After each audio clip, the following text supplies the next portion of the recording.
देश के 75 सालों के इतिहास में ऐसा पहली बार हो रहा है जब भारत के कोई प्रधानमंत्री चीन और नेपाल सीमा के निकट स्थित आदि कैलाश और नारायण आश्रम के दौरे पर जा रहे हैं। ऐसे में ये जानना जरूरी होता है कि क्या है आदि कैलाश पर्वत और ये कहाँ स्थित है।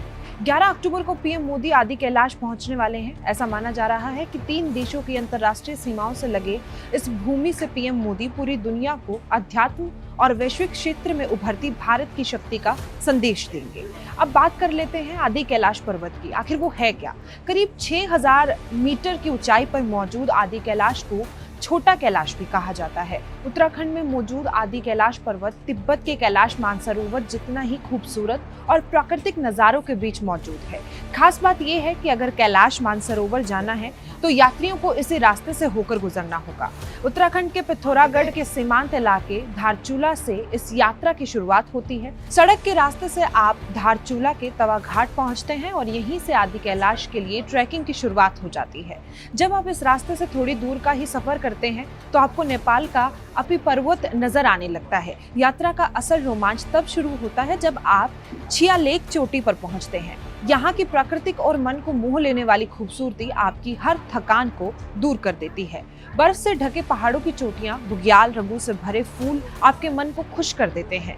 यहाँ से हम फिर गर्बियांग की ओर बढ़ते हैं। रास्ते में कई छोटे छोटे गांव आते हैं। सबको पार करते हुए हम नाबी होते हुए गुंजी पहुंचते हैं। इसके बाद कालापानी नदी के रास्ते गुजरते हुए नेपाल के अपी पर्वत का बिल्कुल अद्भुत नजारा आपको खुश कर देता है। इसके बाद हम पहुंचते हैं कुटियांकी। इस जगह का नाम पांडवों की मां कुंती के नाम पर रखा गया है। ऐसी मान्यता है कि स्वर्ग यात्रा के दौरान पांडव अपनी मां के साथ यहाँ रुके थे।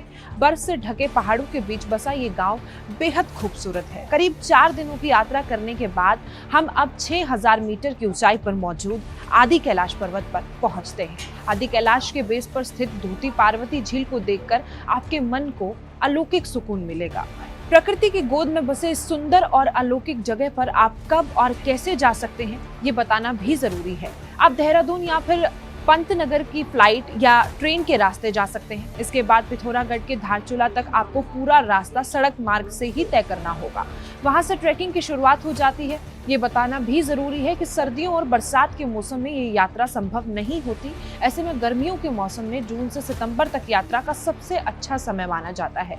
इस खबर पर आपकी क्या राय है? आप कमेंट बॉक्स में जाकर जरूर बताएं।